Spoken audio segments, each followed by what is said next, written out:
toward the end of the book, Acts chapter 25, verse 13 through 26:32, and we deal with Paul before King Agrippa. When I read from F.F. Bruce that this is Paul's fullest defense of his own life and work, and then realized that that's tantamount to saying the fullest statement of the case for Christianity that is to be found in any of these speeches anywhere in Acts. And it really caught my attention. I wanted to get into it as fully as I could and to learn as much as I could about how to deal with people today, how to make the presentation of the gospel today. Paul had been arrested. He was 2 years in Caesarea, and it's approaching the time when he will be sent on to Rome. The reason he was sent to Rome is that one governor had been replaced by another, and Felix had kept him on there for all that long, never really hearing and deciding the case, although he knew what the facts were. Could have set Paul free and should have. And then Festus came along, and it appeared that it was just going to be the same story over again, just the second verse. And when he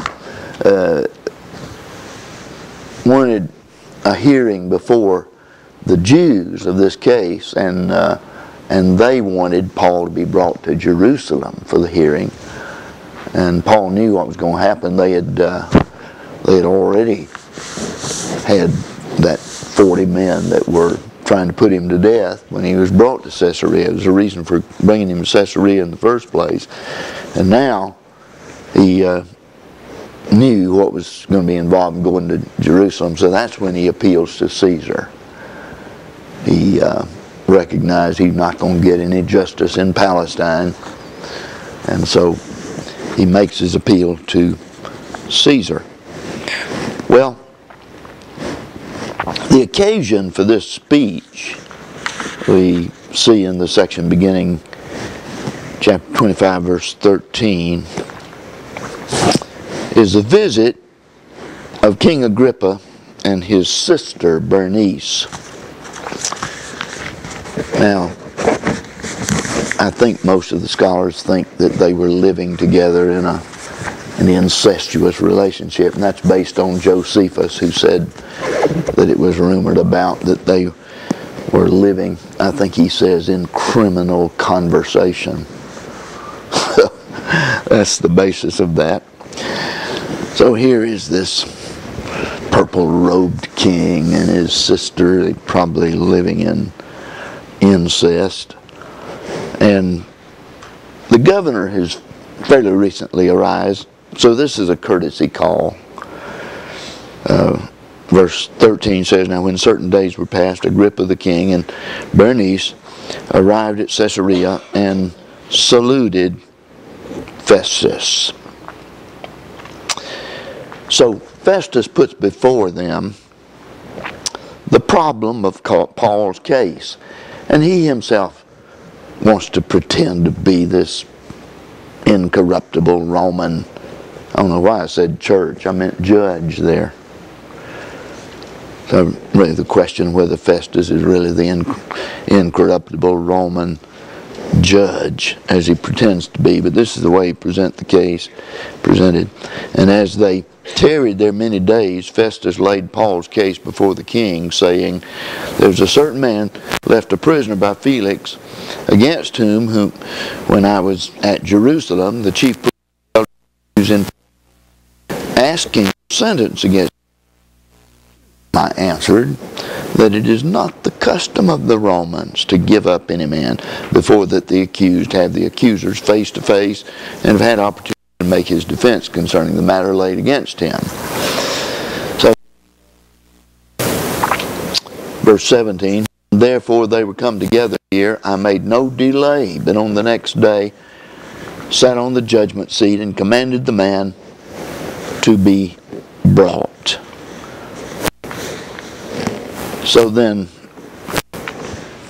verses 18 to 21 present the problem as Festus saw it. Concerning whom, when the accusers stood up, they brought no charge of such evil things as I supposed, but had certain questions against him of their own religion, and of one Jesus, who was dead, whom Paul affirmed to be alive. He hadn't heard Paul yet, but he's sort of caught on to what Paul would say is the real problem here. And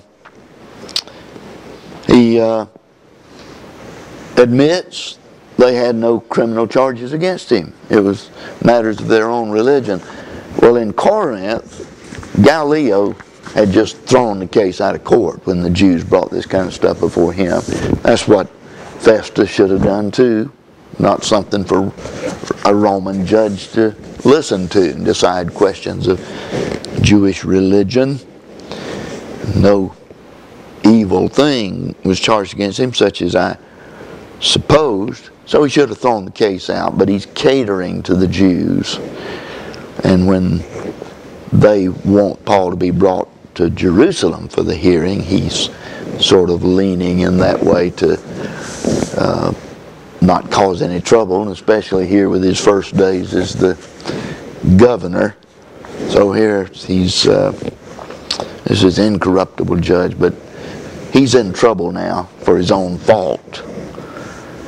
And so he goes on in verse 20, and I, being perplexed how to inquire concerning these things, asked whether he would go to Jerusalem and there be judged of these matters. But when Paul had appealed to be kept for the decision of the emperor, I commanded him to be kept till I should send him to Caesar. Commanded him. This guy's a wimp. Agrippa said unto Festus, I also could wish to hear the man myself. Tomorrow, saith he, thou shalt hear him. I imagine that was said pretty quickly. That's just what he wanted Agrippa to say. And maybe if he heard the speech, he'd find something to write to Caesar about it. Can you imagine that? Sending a prisoner to Caesar and not knowing what to say. So Festus is on the spot, and it's his own fault. Well, Agrippa had an interest in Jewish affairs. Festus speaks from a Roman point of view and declares Paul more or less not guilty. Agrippa is going to speak as an expert on Jewish affairs, and he will declare him not guilty. So, looks like they're still sort of in a spot sending this man to the Caesar. So tomorrow thou shalt hear him. And then in 23-27, the stage is set, the pompous occasion. So on the morrow, when Agrippa was come, and Bernice with great pomp, I think the Greek there is fantasia, something like that. Our word fantastic comes out of that. But you know what all that's about. The purple robes, the marching in correct order, and entrance in order, the greatest of the dignitaries, and then the ones after, and so on. And they were entered into the place of hearing with the chief captains. This is not some minor military official. These are like colonels, I think they say. They are high-ranking officers, and the principal men of the city, the nobility of Caesarea. And at the command of Festus, Paul was brought in. So there it is. He never had an occasion like this before. Purple-robed royalty, high-ranking military, the governor of the province, the nobility of the city. All of these come in with great pomp, and then the prisoner is led in. Well, Festus states the predicament in 24-27. And Festus said, King Agrippa and all men who are here present with us, ye behold this man, about whom all the multitude of the Jews made suit to me, both at Jerusalem and here, crying that he ought not to live any longer. But I found that he had committed nothing worthy of death. have to remember that. This is another Pilate, I guess. And as he himself appealed to the emperor, I determined to send him, as if he was just right ready to release him. And if he hadn't appealed to Caesar, he would have set him free. Well, we at least know the truth of that, and he just wants to pretend to be an incorruptible Roman judge, of whom I have no certain thing to write unto my Lord Caesar. I don't even know what to say about him. Wherefore, I have brought him forth before you, and especially before thee, King Agrippa, that after examination had, I may have somewhat to write. For it seemed to me unreasonable in sending a prisoner, not withal to signify the charges against him. I should think so. And can you imagine how an emperor is going to take this kind of a thing, to have his time taken up with a prisoner and you don't even know what the charge against him? So there's a mix of motives here. There's Festus. He's hoping that when this speech is made that he'll hear something and that will clarify the thing for him, and he'll know what to put in a letter to Caesar. Agrippa's there out of curiosity. He has the opportunity to hear this most famous of all the Christian preachers, and he does not want to pass up on that. And then there's Paul. He can look out there at all these dignitaries and the purple robes and the fantastic situation, and what he sees is just some more sinners in need of salvation. And he'll take full advantage of the situation, not only to defend himself, but to try to make Christians out of these folk. So, the case for Christianity then is presented in chapter 26, verses 1 through 3. And Agrippa said unto Paul, Thou art permitted to speak for thyself. And then Paul stretched forth his hand, made his defense in the usual manner. There's a conciliatory introduction, verses 2 through 3. I think myself happy, King Agrippa, that I am to make my defense before thee this day, touching all the things whereof I am accused by the Jews, especially because thou art expert in all customs and questions which are among the Jews. Wherefore, I beseech thee to hear me patiently. So he was glad to be able to speak before Agrippa. He gives us his subject. It touches all the things whereof I'm accused by the Jews. But he's happy to make the presentation before Agrippa because he was expert in Jewish affairs. Criminals today they're lawyers you can hire who are expert in keeping things from being known. But Paul implies that the more you know about this, the better my chances are just being released. And so he was happy to speak before somebody who knows something, unlike these ignorant pagans who were dumb as a post when it came to any of these matters. So I beseech thee to hear me patiently. I want to get through the speech pretty quickly if I can, because the main thrust of this lesson ought to be on the reactions. There are two different negative reactions to Paul's presentation. When Paul was accused, and then on a number of occasions, he spoke from the stairs at first to a mob, and then before the Sanhedrin, and then summary before Felix, and then kind of a summary before Festus. But over and over again, he addresses these trumped up charges the Jews had. This is the man that's caused, well, it was Jews from Asia that were making these charges, and they said he's caused trouble everywhere he's been. Now he's tried to take a Greek into the temple. They had seen him with a couple of Greeks and thought he had tried to take them beyond the place where Gentile people could go in the temple courts. And so when Paul would make his defenses, he would first address those trumped up charges, he says, concerning those Asians. They realized they didn't have a case. They were already gone home.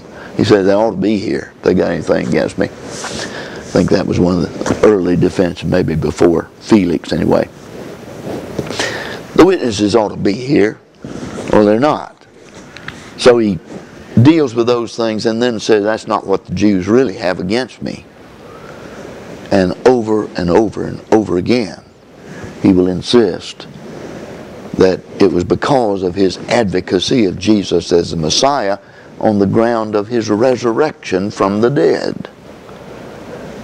He has said that from even before the Sanhedrin. And now he passes over the trumped up charges and goes immediately to the real issue. The real thing that they had against him. And he starts in verses 4 through 8 by describing his faithfulness to the Jewish religion and its hope as being the real reason for the present circumstances. His life from his youth to the present, described in verses 4 and 5.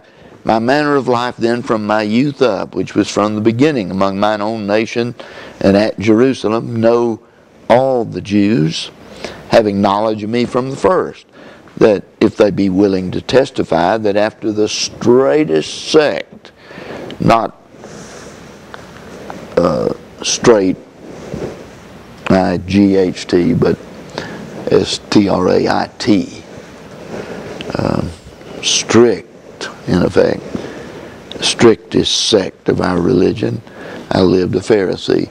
They can tell you that. He had been authorized by the Jewish establishment to go to Damascus and arrest Christians. They know, they are witnesses to my early life, to my faithfulness to the Jewish religion. And now, verse 6, I stand here to be judged for the hope of the promise made of God unto our fathers. It goes back to Abraham. In you all the nations of the earth would be blessed, all the families of the earth. And then later on, all the nations of the earth would be blessed through your seed. So I'm here to be judged for the hope of the promise made of God unto our fathers, unto which promise our 12 tribes, earnestly serving God night and day, hope to attain. This is the hope held by all the Jewish nation. You put me on trial for this, you need to put the whole Jewish nation on trial. That's what this is about, holding to the hope of the promise made to the fathers. And then, and concerning this hope, I am accused by the Jews, O King. Amazing. Just purely amazing.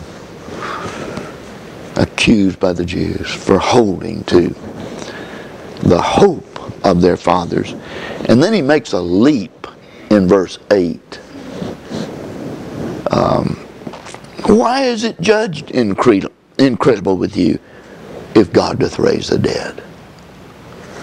So that's what he had proclaimed, that hope was fulfilled in the resurrection. And all this is made clearer by earlier things that he had said about the resurrection and how the fulfillment of the messianic promises were fulfilled in that. Well, here he leaps over a lot of things in order to get directly to that. Concerning this hope, I'm accused, this Jewish hope. And why is it judged incredible with you if God doth raise the dead? Well, they considered it incredible. The Sadducees, especially from the earliest days, they arrested Peter and John because they proclaimed the resurrection by proclaiming Jesus and his resurrection. So they were put on under arrest from the beginning, with the primary influence of the Sadducees being involved in that. And the Greeks would consider it incredible if God raised from the dead. When Paul got to this at Athens, where he was speaking to those Greeks, he comes to the resurrection of Christ, and there were a few who said, well, we'll hear you more about this, but there were some that mocked at the idea of a resurrection from the dead. They just considered that to be a ridiculous thing, given their views of afterlife and the nature of the body and whatnot. Why is it judged incredible with you if God doth raise the dead? Well, we're going to see that that's exactly where Festus is going to stand. This is an incredible thing. No need listening to evidence. It's incredible. It's just unbelievable. So, he goes on by describing this heavenly vision as being the explanation of the radical change that he had made from the faithfulness as a young Jew and right on up through the recent past. How do you account for where he stands now? Well, he saw the light in more than one sense on the road to Damascus. Paul, the violent persecutor, is described, verses 9 through 11. I verily thought with myself that I ought to do many things contrary to the name of Jesus of Nazareth. I used to think just what you think. And he said this before. And this I also did in Jerusalem, and I both shut up many of the saints in prisons, having received authority from the chief priest, and when they were put to death, I gave my vote against them. And punishing them oftentimes in all the synagogues, I strove to make them blaspheme. Now, not against God, but against Jesus, whom he came to recognize as being deity. And being exceedingly mad against them, I persecuted them even unto foreign cities. That's how rabid I was. I was exceedingly mad against them. Festus will say, you're mad. This is madness. Well, I was mad, but the madness was back there in those days. All right, then, the illuminating vision, verses 12 to 15. Whereupon, as I journeyed to Damascus with the authority and commission of the chief priest, at midday, O king, I saw on the way a light from heaven above the brightness of the sun, shining about me, round about me, and them that journeyed with me. And when we were all fallen to the earth, I heard a voice saying unto me in the Hebrew language, Saul, why persecutest thou me? It is hard for thee to kick against the goad. You're like some old stubborn ox. They use the goad to prod him along the way, and he kicks against it. Well, all he was going to do is hurt himself. And that's the position Paul was in, as Jesus described. It's hard for thee to kick against the goad. And I said, who art thou? And the Lord said, I am Jesus whom thou persecutest. Amazing. He thought his mission on earth was to get rid of these people who bore the name of Jesus, that Jesus was a fraud and made these false claims and was a blasphemer. And now all of a sudden, in an instant, this heavenly figure is identifying himself as Jesus. And that's what the apostles had been preaching. He raised from the dead, now exalted to the right hand of God. That was their preaching from the beginning. And all of a sudden it appears that they may have been right about it. His commission is given. Verses 16 to 18. Now some of this in, I think the original account in verse 9 are things that were told Paul by Ananias. Here it's all represented as being stated by the Lord. Just summarizing, compressing some things together here, and when you get all the accounts, you know exactly how it worked itself out. Verse 16, but arise and stand upon thy feet, for to this end have I appeared unto thee, to appoint thee a minister and a witness, both of the things wherein thou hast seen me, and of the things wherein I will appear unto thee, delivering thee from the people and from the Gentiles unto whom I send thee, to open their eyes, that they may turn from darkness to light, and from the power of Satan unto God, that they may receive remission of sins, and an inheritance among them that are sanctified by faith in me. That was his mission given to him by this heavenly figure who identifies himself as Jesus, now enthroned in heaven and reigning.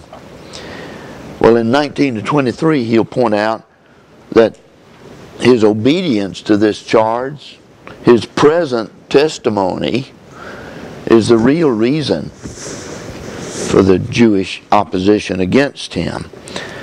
Wherefore, O King Agrippa, I was not disobedient unto the heavenly vision, but declared both to them of Damascus first, and at Jerusalem, and throughout all the country of Judea, and also to the Gentiles, that they should repent and turn to God, doing works worthy of repentance.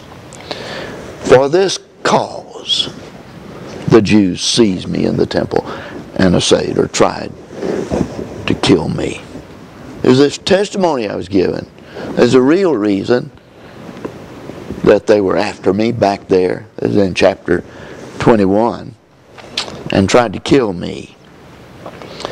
So having therefore obtained the help that is from God, that's an interesting study to go back and see what that amounted to from one stage of this to another.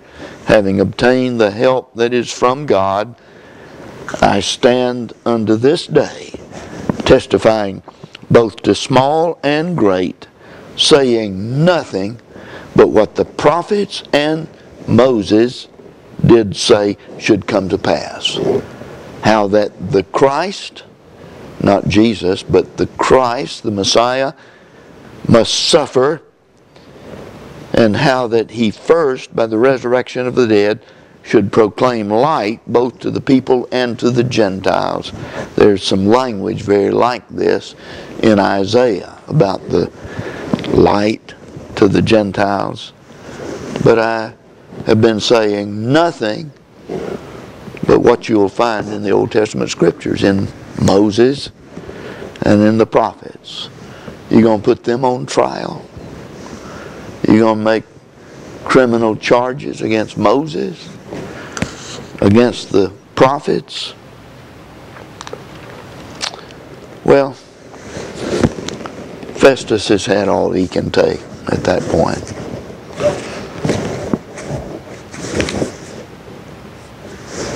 There's an outburst here. The reason I describe this the way I do is that he's not very calm when he says this. There's a loud voice. And as he thus made his defense, Festus saith with a loud voice, Paul, thou art mad. Thy much learning is turning thee mad. Much learning is the word that's used in 1 Timothy 3:15, I think it is, about the sacred writings. Well, Paul had appealed to the Old Testament scriptures, and Festus has listened and listened and listened, and then he has had all he can take, and he just burst out with a loud voice. It's just craziness. You've been poring over these ancient scriptures so long, it has just driven you crazy. That's probably what some people think about me. Madness and much learning is turning thee mad. And no need to examine evidence. Reason, try to put prophecy together with fulfillment. Reason over these things. You don't have to reason over these things. It's craziness. You don't reason. This is one way people deal with things. We all deal with some things that way. If somebody were to come in here and tell us there was a talking dog, if he said it was out there in the yard, I may go to look. If he says it's a mile down the road, I don't think I'd want to invest that much time. Dogs don't talk. It's incredible. Dogs don't talk. We all deal with some things that way, so we don't do much to investigate things like that. We know dogs don't talk. That's the way a lot of people deal with Christianity. They don't examine the evidence and decide on the basis of the weakness of the case, or think that they've got a good case against it. They don't deal in argument and reasoning. It's just incredible. Paul had asked you at the beginning, why is it judged incredible if God doth raise from the dead? Well, there are people that think it's incredible. You don't reason over things that are incredible. This was Festus' approach to things. He's a type of many people today. This is the way Paul dealt with that in verse 25. But Paul said, he saith, I am not mad, most excellent Festus. He's going to be respectful even though he's been disrespected and accused of insanity. I'm not mad, most excellent Festus, but speak forth words of truth and soberness. The word soberness is the opposite of madness. It's somebody that's in his right mind, who speaks reasonably, sanely. It's used a lot of times in the scripture, the noun in various different forms. Words of truth and words of soberness. Well, how are you going to prove your sanity? Get in a shouting match. I am not. There's this craziness and back and forth. He's not going to try to prove his sanity. How's he going to do that? He's going to argue that it's the truth. And if it's the truth, it's not insanity. Or if it is, it doesn't make any difference. If it's the truth. This is where Paul's going to make his case. It's where we need to make the case. It's the truth. Present the evidence. This is what Paul is going to do. There were, and Festus was taking the other tact. It was insanity, so it couldn't be the truth. So Paul argues it's the truth. And here's the evidence. And if it's the truth, it's not insanity. If it is, what difference does it make? It couldn't be. It couldn't be insanity if it's the truth. There were 2 points that Paul's case involved. One were the prophecies, the predictions of what Moses and the prophets had said about what the Messiah, the Christ, would be like. And then the other part was the historical fulfillment in Jesus. At the description of Paul's work, the summary of his work in Thessalonica, you have all this summarized.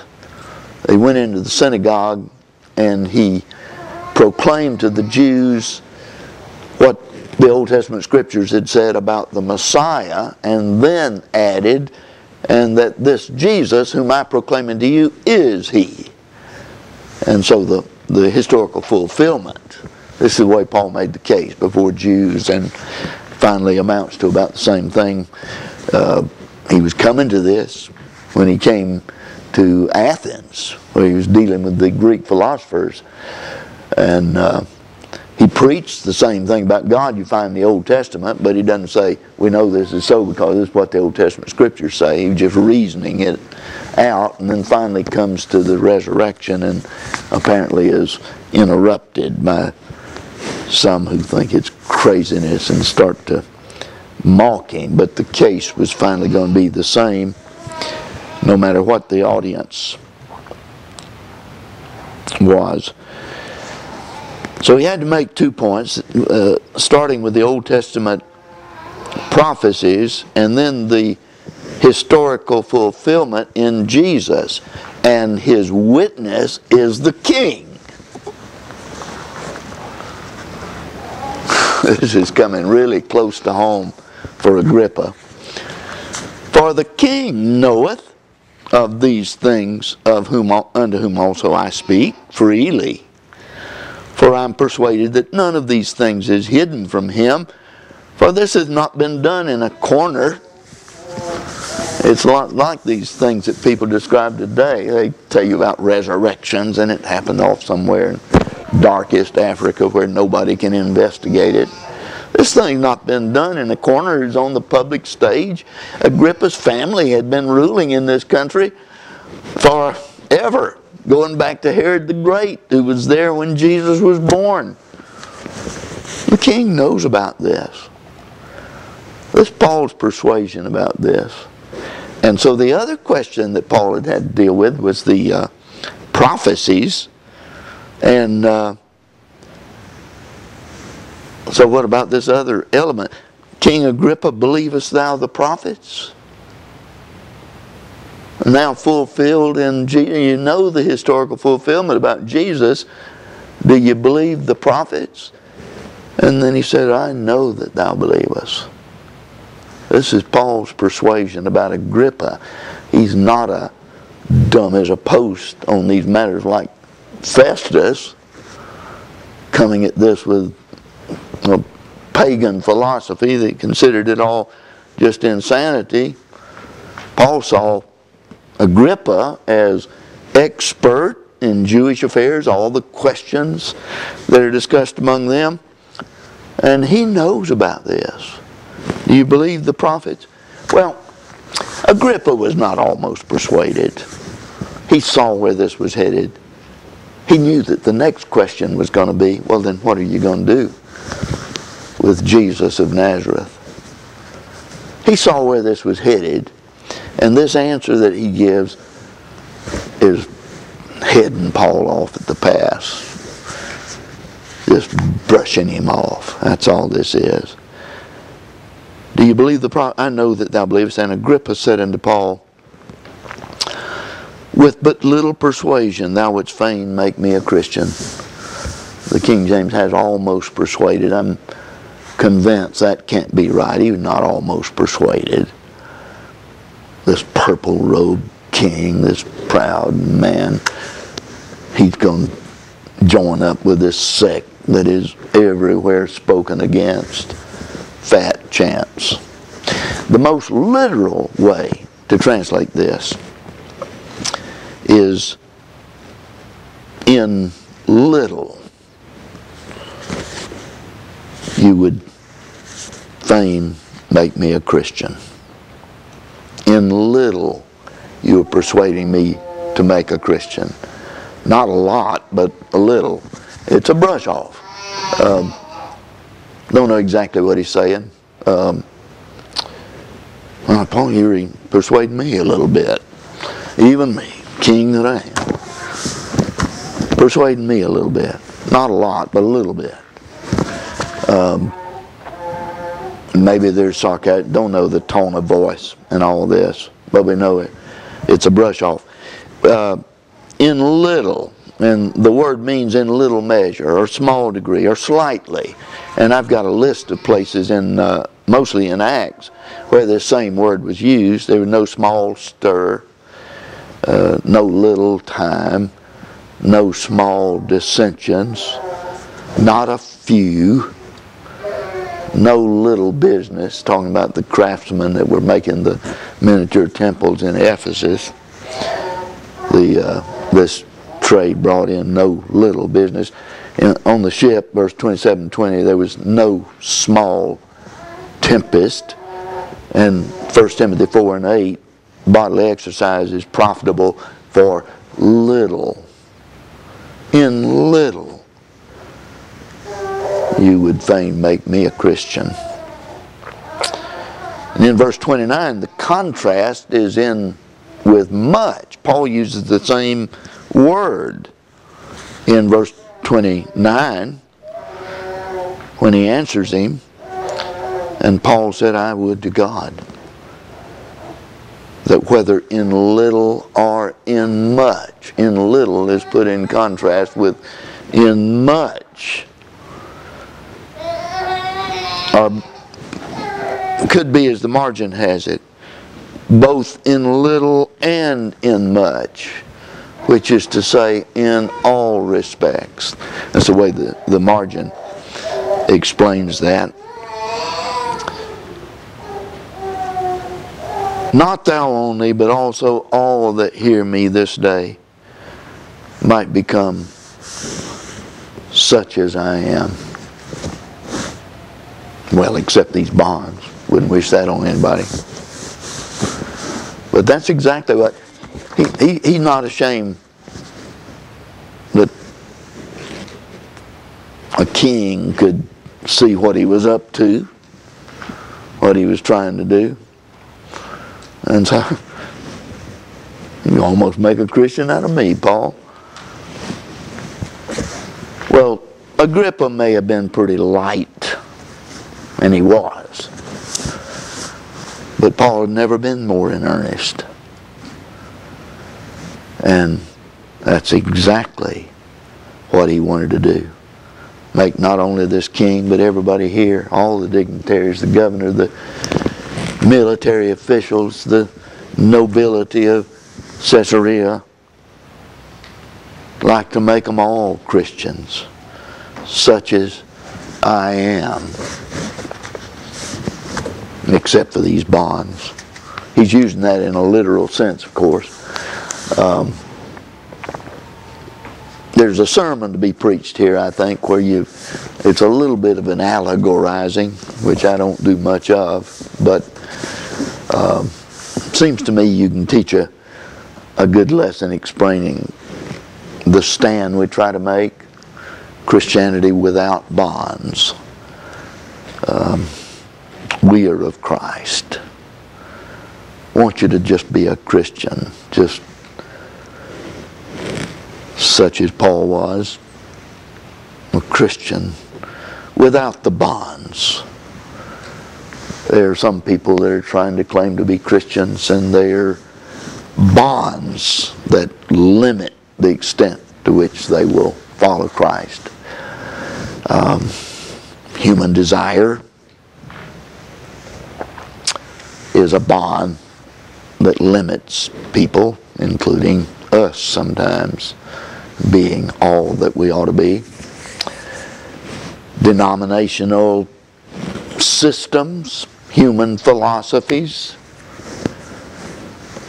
that keep us from just being wholly committed to being a person that's like those that followed the Lamb whithersoever he went. That's what we need to be. Free Christians, free to follow the Lamb wherever that takes us. That's what Paul wanted. I recognize that he's using bonds in the literal sense, but there are bonds of another kind that are limiting people being fully a Christian. Well, Paul at least took Agrippa to be somebody who was impressed by the case. The historical fulfillment is not done in a corner. You know about these things. He was the witness who testified to Festus about it all, and persuaded that he believed the prophets, the predictions, and the historical fulfillment. Paul sees Agrippa as somebody who is not like Festus, who just willing to pass it off as insanity, no need even looking at arguments.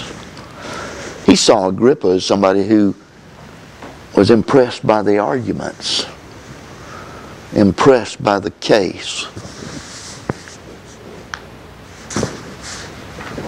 Well, he's not going to become a Christian. There are a lot of reasons why people don't become Christians. It's not because they're pagans who think it's insanity. There's some who are impressed by the case, the argument. But there are other things. Be a Christian? Me? At the end of Acts, the Jews speak of it as a sect that is everywhere spoken against. Somebody like me, and join up with a sect like that? Not a chance. Well, there are more than one reason why people don't become Christians. And Festus is a model of one, and Agrippa is a model of another.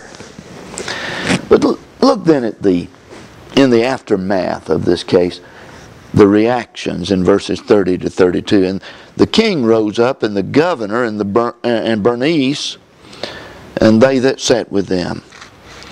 And when they had withdrawn, they spake one to another, saying, This man doeth nothing worthy of death or of bonds.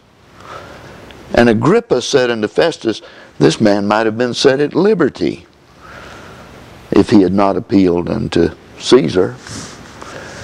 Well, now we know what Festus thought. We already knew that. This man done no criminal thing. It seems to be just a stir about the Jewish religion. So he confesses this man being innocent. Far as he could see, he should have just set him free. Now he's got to send him to Caesar and doesn't know what to say. So now we have Agrippa, someone who is expert in Jewish affairs, and he gives his testimony and says this man might have been set at liberty if he had not appealed to Caesar. So the Greek and Roman standpoint and the Jewish standpoint, and altogether they're willing to declare just Paul innocent. So off he goes to Caesar with nothing against him. Wouldn't you have liked to have heard that case?